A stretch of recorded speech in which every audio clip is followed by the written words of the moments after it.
Eleanor had heard the stories all her life, whispers about the Hollow House, a decaying structure on the edge of Glenford.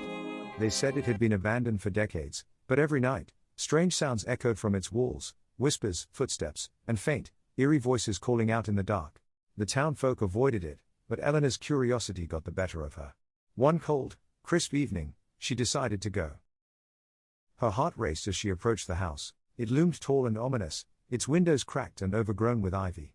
The wind howled, making the house seem alive, creaking and groaning like it was waking up. Eleanor stepped inside, flashlight in hand. The air was thick with dust, and the silence was deafening. As she moved further into the darkened hallway, a sudden footstep echoed from behind her. She spun around, her heart pounding, but no one was there. A chill crept down her spine as the whispers began. Soft at first, they seemed to be coming from the walls themselves. Eleanor. The voice called, familiar, yet wrong. It wasn't hers.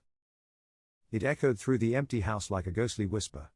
Her flashlight flickered as she shuddered. Was it just her imagination? She pushed forward, determined to find out the truth. She entered a large room, the floor covered in tattered canvases and unfinished portraits.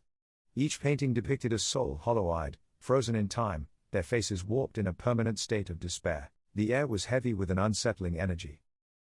And then, she heard it again, her name. This time, it came from the shadows at the far corner of the room. She spun around, her breath catching in her throat. Eleanor. The voice was so clear, so distinct, but it wasn't her own. Her skin crawled as she took another step, and suddenly, the voice spoke directly to her, in a way that shook her to her core. Eleanor, you're here. But you shouldn't be.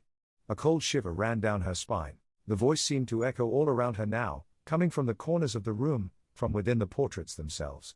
She turned quickly, but the faces in the paintings had changed, no longer blank, they now seemed to follow her, their hollow eyes staring back at her with haunting intensity. A footstep. A creak.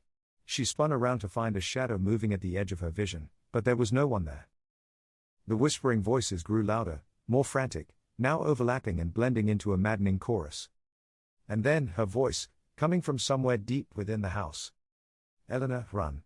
Or you'll never leave. The words hit her like a cold slap.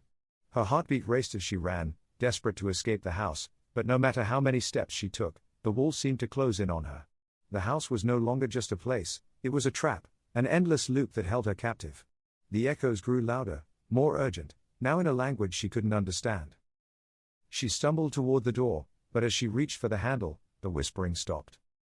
There was only silence. She turned, and there, in the doorway, stood the figure of a man. His face was pale, his features faint, as if drawn in charcoal, but his eyes, those hollow, empty eyes, were unmistakable. You've seen them, haven't you? The figure whispered. You've seen their faces. They are you. Her blood ran cold as she realized the truth, the house wasn't empty. Her blood ran cold as she realized the truth, the house wasn't empty. Her blood ran cold as she realized the truth, the house wasn't empty. Her blood ran cold as she realized the truth, the house wasn't empty. Her blood ran cold as she realized the truth, the house wasn't empty. Her blood ran cold as she realized the truth, the house wasn't empty.